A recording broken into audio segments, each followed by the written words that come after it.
अस्सलातु वस्सलामु अलैका या रसूल अल्लाह व अला आलिका व अस्हाबिका या नूर अल्लाह सल्लल्लाहु ताला अलैहि वसल्लम। मेरे भाइयों और मेरी बहनों, आज हम जानेंगे अल्लाह ताला की रज़ा के बारे में। अल्लाह ताला जब बंदों से राज़ी होता है तो कौन सी निशानियाँ ज़ाहिर होती हैं, अल्लाह ताला जब बंदों से नाराज़ हो तो कौन सी निशानियाँ ज़ाहिर होती हैं। देखिए, एक मुसलमान के लिए, एक मोमिन के लिए ज़रूरी है कि वो सबसे ज़्यादा मोहब्बत अगर किसी से करे तो अल्लाह से। अल्लाह ताला कुरान मुक़द्दस में इरशाद फरमाता है, वल्लज़ीना आमनू अशद्दु हुब्बन लिल्लाह।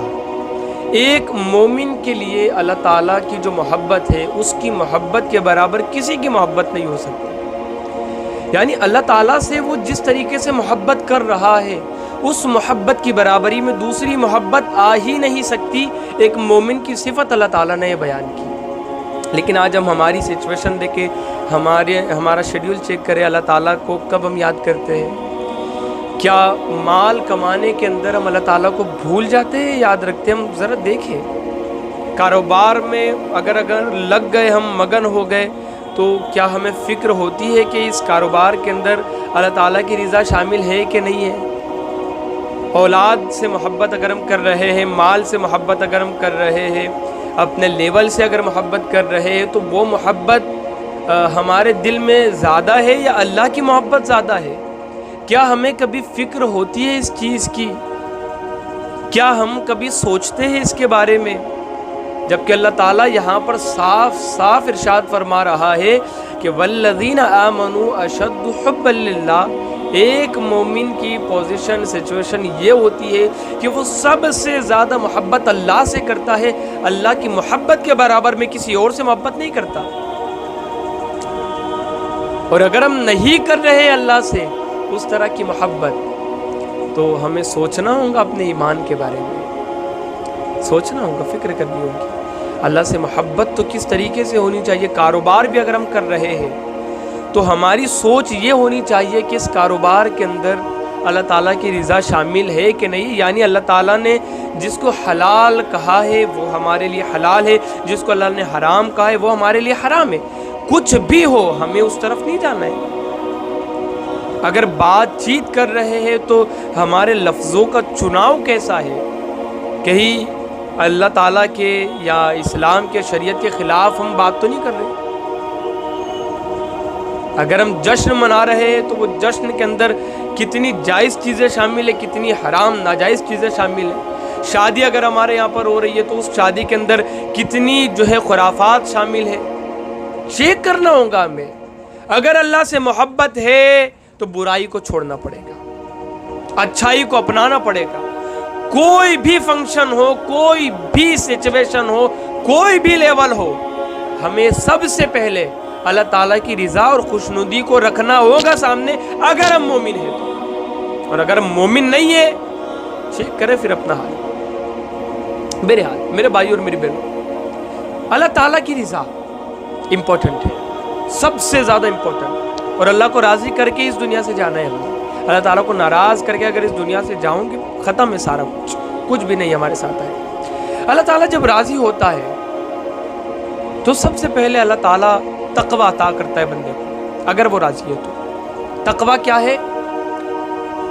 बुराई से बचना, नेक काम करना, जिसकी तफसील में पहले पेश कर चुका आपके सामने। बंदा बुराई से बचे, हर उस काम से रुक जाए जिससे अल्लाह ताला ने मना किया, हर उस काम को करे जिसको अल्लाह ताला ने करने के लिए कहा है। दूसरी चीज़ हज़रत आयशा सिद्दीक़ा सलामुल्लाह अलैहा फरमाती है कि अल्लाह ताला जब किसी बंदे के साथ खैर का इरादा करता है, अच्छाई का इरादा करता है, तो नरम दिली उसको अता कर देता है। यानी वो माफ़ करता है। किसी से कोई गलती हो गई वो माफ़ करता है, रंजिश हो गई माफ़ कर दी, खुद की गलती है लेकिन अगर अंदेशा है कि रिश्ता टूट सकता है, माफ़ी मांग करके उस चीज़ को ख़त्म कर दे। और माफ़ी मांगना कोई ऐब नहीं है।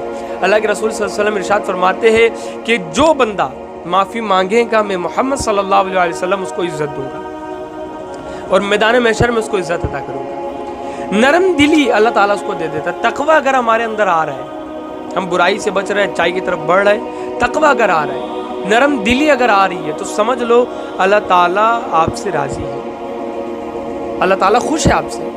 नंबर 3, हज़रत अबू हुरैरा रज़ियल्लाहु ताला अन्हु इरशाद फरमाते हैं कि अल्लाह ताला इरशाद फरमाता है कि कोई बंदा अगर मेरे किसी वली से दुश्मनी करता है तो वो मुझसे ऐलान जंग करता है। اور کوئی بندہ، یہ بخاری شریف کی حدیث ہے، اللہ پاک فرماتا ہے کوئی بندہ اگر چاہتا ہے مجھ سے قریب ہونا تو سب سے بیسٹ وے اگر کوئی ہے، سب سے اچھا اگر کوئی راستہ ہے تو وہ فرائض کی ادائیگی اپنے وقتوں پر،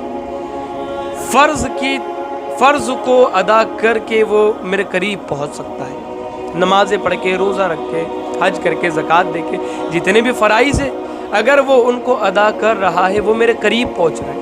فرائض کے بعد اگر وہ نفل ادا کرتا ہے تو پھر میں اس سے محبت کرنے لگ جاتا ہوں، لیکن پہلی پوزیشن پہ فرض ہے، فرض کے بعد نفل ہے۔ ایسا نہیں کہ نوافل کے سارے کام کر لو، فرض کے کوئی ٹھکانے نہیں، یہ رانگ وے ہے۔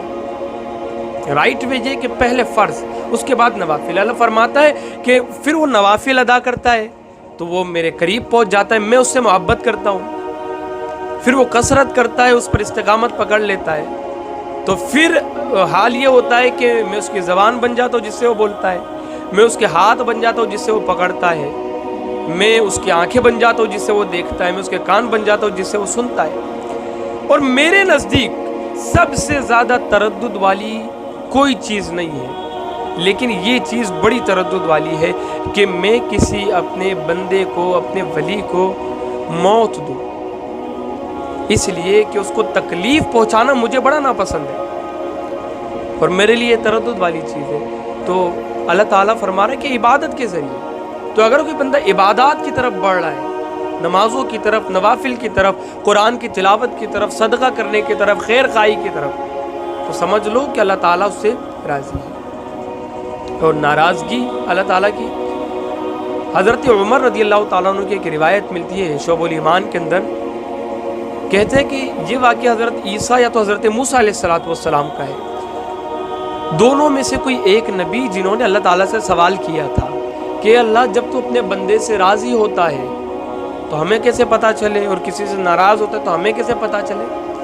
تو اللہ تعالیٰ نے ارشاد فرمایا کہ اے میرے نبی، جب میں کسی اپنے بندے سے راضی ہوتا ہوں تو جب وہ بیج بوتے ہیں، بیج بونے کا جب وقت آتا ہے میں اس وقت پانی برساتا ہوں تاکہ ان کی فصل نکلے، جب فصل کو کاٹنے کا وقت آتا ہے تو میں بارش کو روک دیتا ہوں تاکہ وہ اطمینان سے فصل کاٹ سکے، غلہ جمع کر سکے، کسی سمجھدار حاکم کو ان کے اوپر میں مسلط کر دیتا ہوں جو ان سے خیر خواہی کرتا ہے، اچھائی کرتا ہے، اچھے سے سلطنت کو چلاتا ہے، اور میں جو سخی ہے، جو سخاوت کرتے ہیں، جو صدقہ خیرات کرتے ہیں، ان کو خوب مال عطا کرتا ہوں تاکہ وہ غریبوں پر خرچ کر سکے، میری راہ میں خرچ کر سکے، مدد کر سکے۔ اور جب میں ناراض ہوتا ہوں تو اے میرے نبی، جب یہ بیج بوتے ہیں تو اس وقت میں پانی کو نہیں برساتا، روک دیتا ہوں پانی۔ جب فصل کاٹنے کا وقت آتا ہے تو اس وقت میں پانی کو برساتا ہوں تاکہ ان کو افسوس ہو کہ دیکھو اس وقت بارش نہیں برسی، اب برس رہی ہے۔ تو یہ میری ناراضگی کی علامت ہے، بن موسم بارش کا برسنا۔ آج چیک کریں ہم، کیا یہ ہو تو نہیں رہا ہے؟ اگر ہو رہا ہے تو اللہ ناراض ہے ہم سے، منانا پڑے گا اس کو، راضی کرنا پڑے گا اس کو۔ سیکنڈ چیز، میں بے وقوف کو اس کے اوپر مسلط کر دیتا ہوں، بے وقوف بادشاہ جو تکلیف پہنچاتا ہے ان کو، جو اچھے فیصلے نہیں کرتا، جو انصاف سے کام نہیں لیتا۔ مسلمانوں کے لیے یہ جو بات ہے نا بڑی سوچنے والی ہے کہ ہمارے جو حاکم ہے آج کل کے، ہمیں چیک کرنا پڑے گا وہ کیسے ہے، کیا چیک کرنا پڑے گا، ہمارے سامنے یہ ساری چیزیں، کیسے حاکم ہمارے اوپر مسلط ہے۔ توبہ کرے میرے بھائی۔ تیسری چیز، اللہ تعالیٰ فرماتا ہے کہ میں کنجوسوں کو مال دیتا ہوں، بہت مال دیتا ہوں، کنجوسوں کو مال دیتا ہوں، وہ نہ غریبوں کی مدد کرتے ہیں، نہ یتیموں کا خیال کرتے ہیں، نہ خود پر وہ خرچ کرتے ہیں، وہ بس جمع جمع جمع جمع کر کے رکھتے ہیں۔ تو یہ میری ناراضگی کی علامت ہے۔ میرے بھائیوں اور میری بہنوں، ہم چیک کریں کہ یہ ساری چیزیں ہمارے سامنے ہے تو نہیں، اگر ہے تو توبہ کرنے کی ضرورت ہے، بہت توبہ کرنے کی ضرورت ہے، اس کو منانے کی ضرورت ہے اور اللہ تعالیٰ سے محبت کرنے کی ضرورت ہے۔ اللہ تعالیٰ ہم سب کو اپنی رضا و خوشنودی والے کام کرنے کی توفیق عطا فرمائے۔